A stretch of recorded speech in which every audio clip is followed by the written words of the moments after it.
တောက်ကြနဲ့မွေးထွားသူများအားလုံးမင်္ဂလာပါဒီတစ်ပတ်အတွင်းမှာတောက်ကြသားသမီးတွေဟာငွေကြေးကန်အင်မတန်မှကောင်းမွန်နေပြီးငွေအလွန်ရွှေနေမဲ့ကာလလို့ပြောရမှာပါလက်ပလားပါတွေပေါ်များနေမဲ့အဖြစ်ငွေဝင်မဲ့လမ်းကြောင်းတက်တီပေါ်လာတာငွေလန်းပွင့်လာတာမျိုးတွေထူးထူးခြားခြားကြုံတွေ့ရပါလိမ့်မယ်မိမိလောက်ကင်နေတဲ့လုပ်ငန်းဆောင်တာတွေကနေလည်းအမျက်အစွန်းတွေအများကြီးရရှိလာမှာဖြစ်တယ်လို့လုပ်ငန်းသစ်တွေစတင်ဖို့အတွက်အခွင့်အလမ်းကောင်းတွေလည်းရရှိတတ်ပါလေထူးခြားတာကတော့အလုတ်အကင်တဲ့နှစ်ခုလောက်ပြိုင်တူပေါ်လာတာမျိုးဒါမှမဟုတ်အလုတ်နေရအပြောင်းလဲကောင်းလေးတွေပေါ်လာတာမျိုးကြုံရတတ်ပါတယ်ဖျားစင်းထုတော်တွေဓာတ်တော်တွေအိမ်ကိုချွလာတာမျိုးဒါမှမဟုတ်အဖိုးတန်တဲ့လက်ဝတ်ရတနာပစ္စည်းတွေဝင်လာတာမျိုးတွေလည်းကြုံရမဲ့မင်္ဂလာရှိတဲ့ကာလပါပဲဒါပေမဲ့တတိထားရမှာကတော့ခရီးကိစ္စတွေမှာအထက်အငေါက်လေးတွေရှိတတ်ပြီးအစင်မထင်မှုလေးတွေကြုံရတတ်ပါတယ်လို့ဖို့ကိုင်ဖက်တွေဒါမှမဟုတ်မိတ်ဆွေတွေနဲ့လည်းအစင်မပြေဖြစ်တာစိတ်ဝမ်းကွဲတာမျိုးလေးတွေရှိတတ်လို့စကားပြောတဲ့အခါဆင်ခြင်ပေးပါ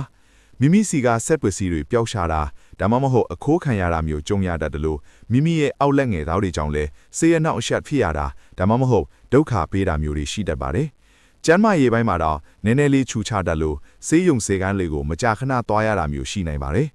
နောက်ပြီးကိုယ်နဲ့မဆိုင်တဲ့သူတစ်ပါးပြဿနာတွေကိုယ့်အပေါ်ရောက်လာတာမျိုးဒါမှမဟုတ်အဖြစ်မရှိပဲဆွဆွဲပြစ်တင်ခံရတာမျိုးတွေကြုံရတတ်လို့ဒီအပတ်မှာဘသူကိစ္စကိုမှကြားဝင်မဖြစ်ရှင်းပေးဖို့အကြံပြုချင်ပါတယ်ခင်ဗျာကိုထီလက်ရောက်ထိခိုက်မိတာမျိုးဒါမှမဟုတ်သွေးထွက်တန်ယိုဒဏ်ရာရတတ်တာမျိုးရှိလို့တွာလာတဲ့အခါတတိထားပေးပါအိမ်တော်ရေးမှာတော့စိတ်ညစ်စရာလေးတွေကြုံရတတ်ပေမဲ့အချစ်ရေးမှာတော့အင်မတန်ပျော်ရွှင်စရာကောင်းတဲ့အချိန်ခါလေးထိနေပါလိမ့်မယ်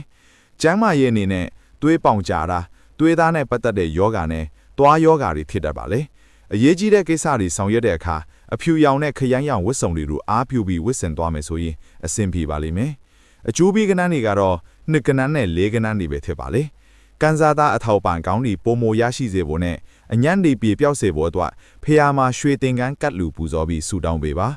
ဒါနဲ့ဟောစာတမ်းများကိုကြည့်ရှုနိုင်ရန်ဆရာရဲ့ TikTok အကောင့်ကို follow လုပ်ထားပြီး YouTube channel ကိုလည်း subscribe လုပ်ထားပေးပါ